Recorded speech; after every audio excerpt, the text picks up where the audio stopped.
ക്രിസ്മസിൻ്റെ അന്ന് morning breakfast കഴിച്ച് നേരെ പോയിട്ടുണ്ടായിരുന്നത് സെൻറ്റ് ഫ്രാൻസിസ് സേവിയറിൻ്റെ തിരുശരീരം കാണാൻ വേണ്ടിയിട്ടായിരുന്നു. ഉള്ളിൽ നമുക്ക് ഫോട്ടോയും വീഡിയോ ഒന്നും അലോഡ് അല്ലാത്തതുകൊണ്ട് നമ്മളതൊന്നും എടുക്കാൻ പറ്റിയില്ല. അതേപോലെ ഷോർട്ട് ഡ്രസ്സും അലോഡ് അല്ലായിരുന്നു. അപ്പോൾ ഞാൻ ചെറിയ ദുപ്പട്ട മേടിച്ച് അതിന് മുണ്ട് പോലെ കൊടുത്തിട്ടായിരുന്നു ഇപ്പോൾ ഉള്ളിലേക്ക് കയറിയിട്ടുണ്ടായിരുന്നത്.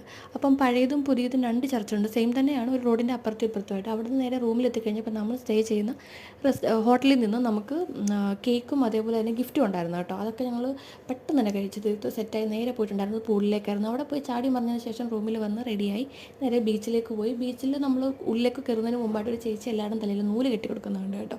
അപ്പോൾ ഞാൻ പറഞ്ഞു എനിക്കും വേണമെന്ന് പറഞ്ഞ് ഞാൻ എൻ്റെ രണ്ട് സൈഡിൽ ഓരോന്ന് വിധം കിട്ടിയിട്ടുണ്ടായിരുന്നു. അത് നൈസായിട്ട് നമ്മൾ ഫുഡ് അടിച്ചതിന് ശേഷമാണ് നമ്മൾ ബീച്ചിൻ്റെ ഉള്ളിലേക്ക് പോയിട്ടുണ്ടായിരുന്നത്. നൈറ്റ് വൈബ് ഒരിക്കലും നമുക്ക് എന്താ പറയുക മിസ് ചെയ്യാൻ പാടില്ല. അത്രയ്ക്ക് അടിപൊളിയായിരുന്നു. പാട്ടും കൂട്ടും ലൈറ്റിങ്ങും ഒക്കെ ആയിട്ട് ഒരു രക്ഷയില്ലായിരുന്നു. അവിടുന്ന് നേരെ ഞങ്ങൾ പോയിട്ടുണ്ടായിരുന്നത് ഫുഡ് കഴിക്കാൻ വേണ്ടിയിട്ട് കേരള റെസ്റ്റോറൻറ്റിലേക്ക്. നമ്മൾ തലേദിവസം പോയ റെസ്റ്റോറൻറ്റിൽ അവിടെ പോയി നമ്മൾ അടിപൊളി ഫുഡെല്ലാം കഴിച്ചു. അപ്പവും ചോറും അതുപോലെ നോൺ വെജൊക്കെ അടിച്ചതിന് ശേഷം നേരെ റൂമിൽ വന്നു കഴിഞ്ഞപ്പോൾ ബിജു എന്നെ കട്ടിലിൽ നിന്ന് ഇറക്കി വിട്ടു. അടുക്കി പെറുക്കാനുണ്ട്, വടക്കാനും പോയി മാറി ഇരുന്നോളാൻ പറഞ്ഞു. അങ്ങനെ അതെല്ലാം തീർത്തപ്പോൾ ഒരു നേരമായി. ഒത്തിരി ലേറ്റായിട്ടായിരുന്നു കിടന്നുറങ്ങിയിട്ടുണ്ട്.